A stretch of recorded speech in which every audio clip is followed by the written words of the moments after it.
Good morning. Today is Monday, the fourth day of Adar. And today we begin chapter 35 in Tanya. Chapter 35, in a way, starts a new part. The Alter Rebbe completed explanation in these last 34 chapters, and he goes back now to the beginning of the Tanya, where the Alter Rebbe explained that the whole book is based on the verse that it says in the Torah,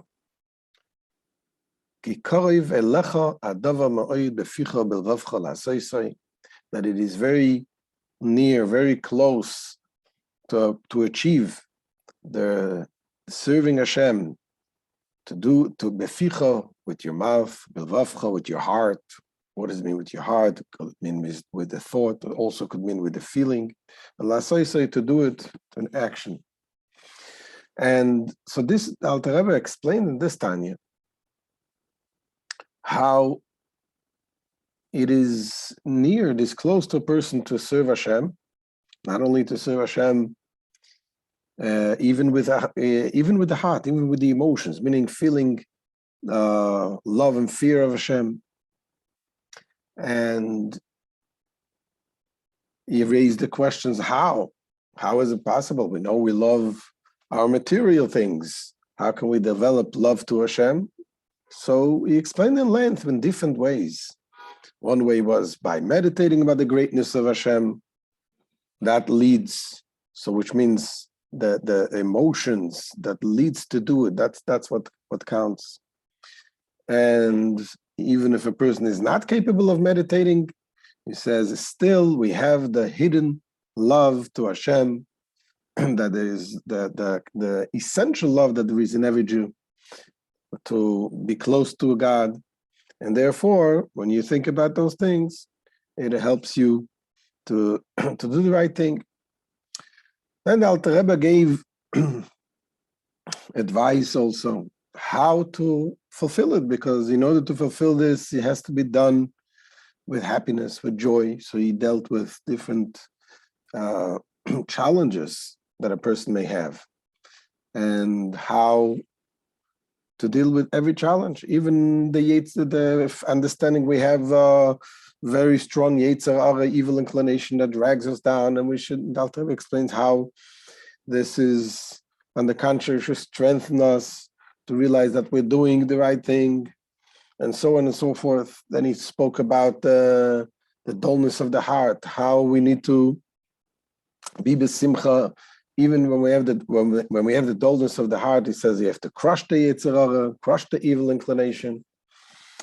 And finally, in the last chapter, the Alter Rebbe explained how it is the simcha, the joy that we have from the very fact that we are believers in Hashem, and that way we are hosting Hashem.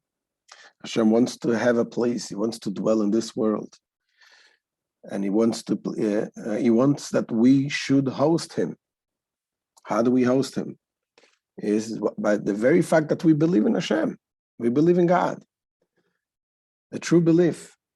That itself is that Hashem dwells in us. And of course, that has to be translated into study of the Torah, into doing the mitzvahs, and then into the daily life. So the Alter Rebbe now goes back to this verse, the original verse, that it's close, it is near to you. In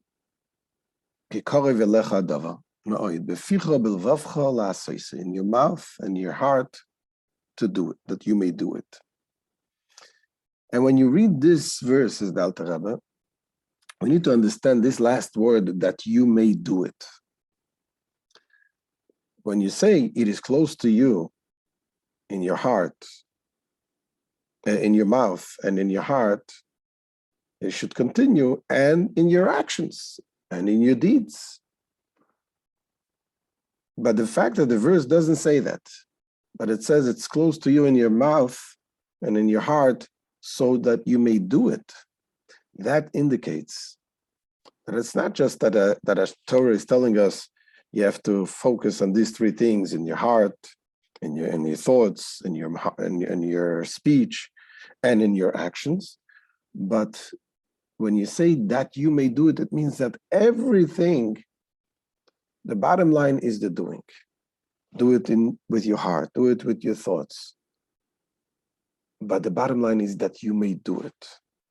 So in these next chapter, and a few chapters, the Alter Rebbe is going to explain why is it, what is it about the action that is so important.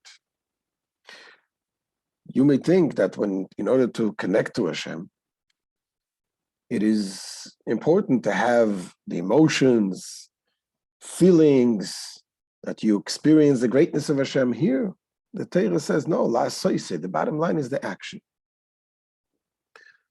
Do the physical mitzvahs, put under the tefillin, light the Shabbos candles, all of the action, give tzedakah, the action is important.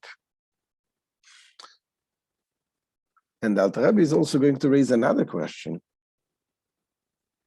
And that is, as we'll soon see, what is the purpose? What is the whole purpose that we are here in this world fighting our inclinations if we cannot win the war? Because the Yetzer Hara is always on top of us. So let's look inside. And I'm going to see it inside. Chapter 35. There's the Alter Rebbe let us elucidate still further the term that you may do it. In the verse, for the matter is very near to you, in your mouth and in your heart, that you may do it. Whereas mentioned, the climax of the verse is its emphasis on action. You see how it is, the emphasis is on action, and the bottom line is Hashem wants us to act, to do the right thing. Yes, he wants us also to feel, but to do it with feelings. But the bottom line is the action. And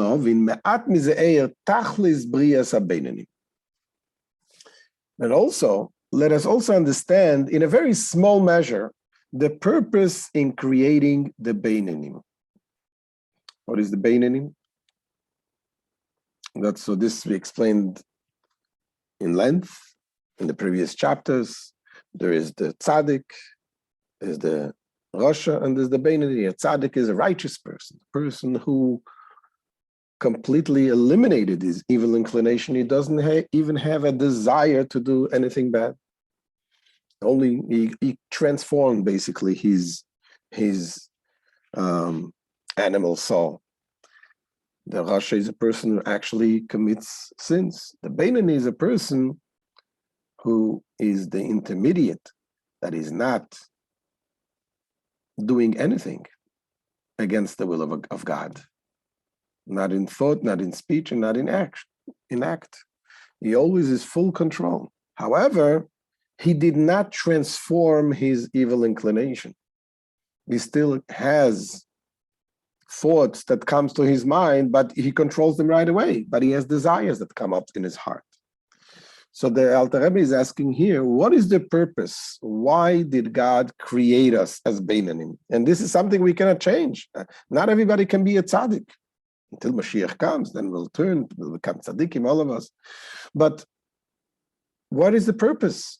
We're fighting and fighting, and we never transform this evil inclination. So the truth of the matter is, if you remember, we already discussed this. This question came up already earlier in the Tanya.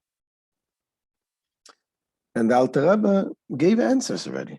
And he said that yes, we cannot transform the Yetzer Hara. We cannot transform the evil inclination. But that's exactly what Hashem wants us here, because every time we fight, we break the evil side. And we bring tremendous joy to God when we break. And this itself brings tremendous light. That every time a person goes and he's fighting his evil inclination.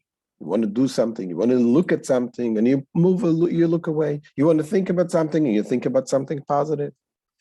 So every time you do it, it causes a tremendous light to come, spiritual light, a tremendous joy. So he already answered the question. So why is he asking here again? What is the whole purpose of creation of the Beinoni? And the Rebbe explains here that the Alter Rebbe here goes to, the question is a little deeper, more than what we discussed before. Because if the purpose is to have, you have a godly soul, you have an animal soul, they're fighting each other, and we win every time we break it, the Yetzer Hara, we do tremendous thing. That is wonderful. The problem is here, the Alter Rebbe is bothered with the fact that we know that the neshama, the godly soul, is enclosed in the animal soul. You can have if you would have them separate, if you have a godly soul, you have an animal soul, and they're fighting each other, that I can understand.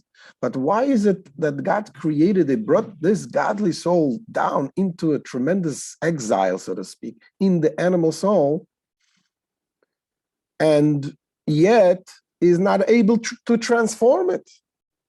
So if you want to say to bring joy to Hashem, bring light to the world, fine. But why does it have to be in a way that it should be enclosed in it? If it's enclosed in it, obviously is in order to transform this. This is the question that is raising here. Is it in a way that is enclosed in the animal soul? Let's see it inside.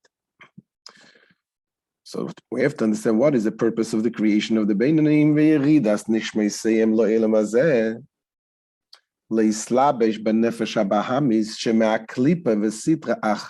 Also, the purpose of their soul descend in this world, being clothed within an animal soul, deriving from the klipa and the sitra acha, from the other side, from the evil side. The very antithesis of the divine soul. Since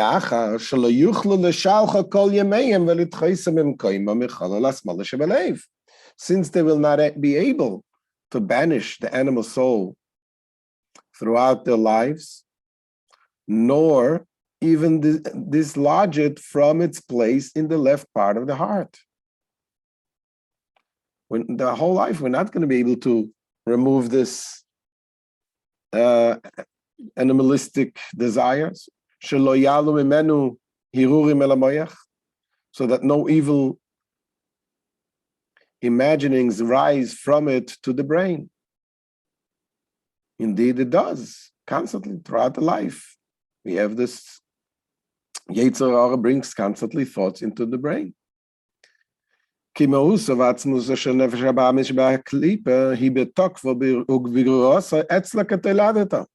much as in the Beinonim, the essence of the animal soul derived from the klipa remains in its full strength and potency as at birth.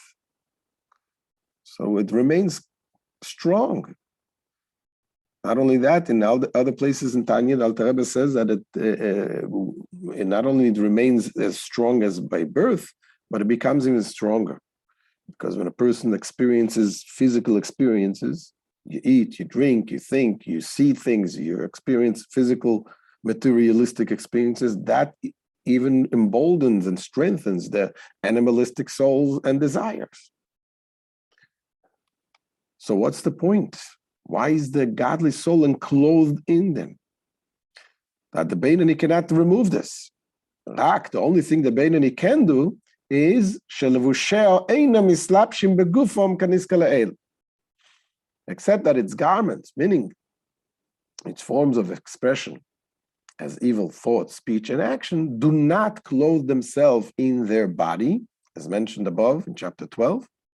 And the Alter Rebbe explained that by means of constant battle with animal soul, the Beinoni, the intermediate person, prevents the budding evil of this soul from expressing itself in his thought, speech, and actions. So the Beinoni, it does control this. However, but it is not transformed. It is not transformed. The animalistic soul remains. Therefore, the question is,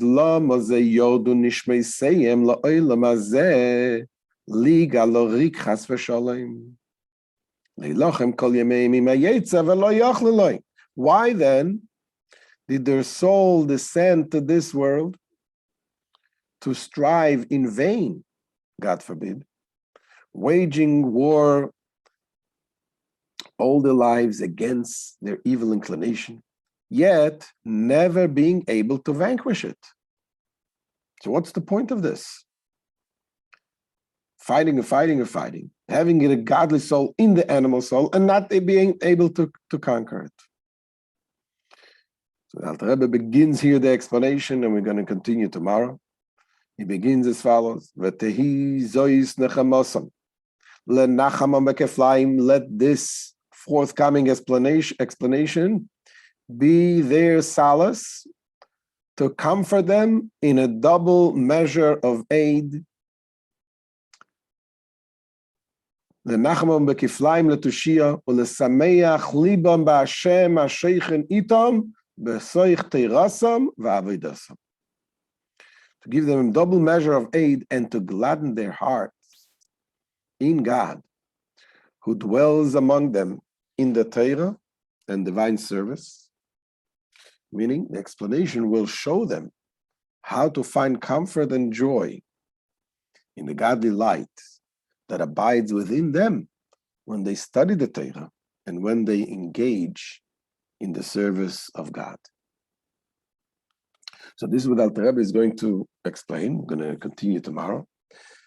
That is why the Alter Rebbe is going to focus an explanation. What is the purpose of la'asosei, the action? Why everything is the goal is the action, and that in the acts of the deeds that we do, even though we don't do it in a way that we transformed the evil inclination, that is the light that comes there is even greater than the light that comes through feelings of love and fear of Hashem, of tzaddikim.